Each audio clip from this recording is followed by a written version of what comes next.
Hello guys, how are you? कैसे हैं आप सब? तो welcome back to another blog of mine. आज मुझे बहुत गुस्सा आ रहा था अपने भाई पे, बिकॉज उसने कोई हरकत ऐसी कर दी थी। बट देन फिर वो मैगी लेके आया था मुझे खुश करने के लिए, और फिर खाने की चीज़ आए और मैं खुश ना हूँ, ऐसा हो नहीं सकता। आपको पता है मेरा मूड कैसे ठीक होता है? जब भी मैं गुस्सा होती हूँ बस मुझे चाहिए खाने की चीज़, और फिर मैं सब भूल जाती हूँ, चाहे खाने के बाद मैं लड़ाई करूँ। फिर क्या था, फिर मैंने मैगी बनाना शुरू कर दिया। मैगी मैंने सिंपल ही बनाई थी क्योंकि मेरे में इतनी एनर्जी नहीं थी कि सब्जी वाली मैगी बनाऊँ। तो सिंपल मैगी मैंने बना ली थी। उसके बाद कुछ खाने को ढूंढ रही थी फ्रिज में। आइसक्रीम तो पड़ी हुई थी बट फिर मैंने वो नहीं खाई क्योंकि मेरे को खाना नहीं था वो। तो मैं कुछ और ढूंढ रही थी, क्या मिला मुझे, काजू मिल गया था एक्चुअली। फिर मैंने काजू ही खा लिए थे। पहले मैंने बाल सेट किए क्योंकि गर्मी होती है यार बहुत, किचन में ऐसे काम नहीं होता, बाल सारे बिखरे हुए थे थोड़े। तो फिर मैं सबसे पहले अपने बालों को सेट करूँगी। फिर मेरे को कुछ याद आ गया था और फिर मैं उसके बारे में सोच के हंस रही थी। पता नहीं क्या था यार, मैं भूल गई अब तो। कोई बात याद आ गई थी पुरानी जिसकी वजह से मेरे को हंसी आ रही थी, वही सोच सोच के। मेरा बेटा भी मुझसे पूछा था मम्मा क्यों हंस रहे हो, बट देन मैं उसको क्या बताती। फिर कोई बात थी, कोई इंसिडेंट था जो याद आ गया था मुझे।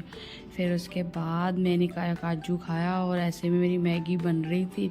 मैगी बनते बनते मैं काजू को इंजॉय कर रही थी। काजू को इंजॉय करते करते फिर मेरे को थोड़ा अपने आप को निहारना होता है। पता है जब भी मेरे सामने मिरर होता है या मेरा फ़ोन होता है उसका मैं सेल्फी मोड ऑन करती हूँ और खुद को देखती रहती हूँ। भले लोगों को अच्छी लगूँ लेकिन मेरे को खुद को मैं बहुत अच्छे लगती हूँ। तो मेरी मैगी भी ऐसे बन के तैयार हो गई।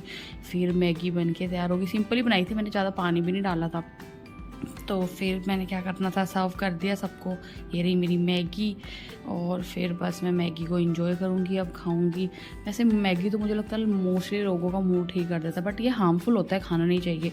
मैंने बहुत दिनों के बाद खाया था, मेरे को जचती भी नहीं है। और ये खा खा के मेरे ये जो चीक्स हैं ऐसे निकले हुए हैं, मेरे ये गालों का राज ही यही है।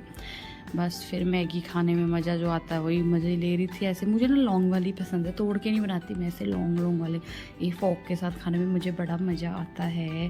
फिर उसके बाद मैगी खा के थोड़ा सा ऊपर चली गई थी बेटे के साथ। वो बोलता मम्मा चलो बाहर, मैंने बोला बाहर नहीं, चल ऊपर चल। तो मैं फिर कोठे पे चल गई थी। कोठा मीन्स छत होता है पंजाब में। तो फिर छत पे चल गई थी, थोड़ा वो खेल रहा था गड्डियों के साथ और मैं इधर उधर देख रही थी कि क्या है कैसा है, मौसम वगैरह मज़े ले रही थी। फिर नीचे आई तो नीचे आके बाल ऐसे ड्राई से हो रहे थे। फिर मैंने क्या किया, हेयर ऑयल किया, थोड़ा सा नारियल का तेल पड़ा हुआ था वही ऑयलिंग की थी। ये बीच में मेरा बेटा आ ही जाता है, मैंने इसको बोला बेटा ना आया कर बीच में, फिर भी आ जाता है। चलो कोई बात नहीं। फिर बालों को ऑयलिंग करके मैं बना लेती हूँ चोटी। उसके बाद ही मेरा व्लॉग हो जाता है ख़त्म। Okay bye guys, see you soon.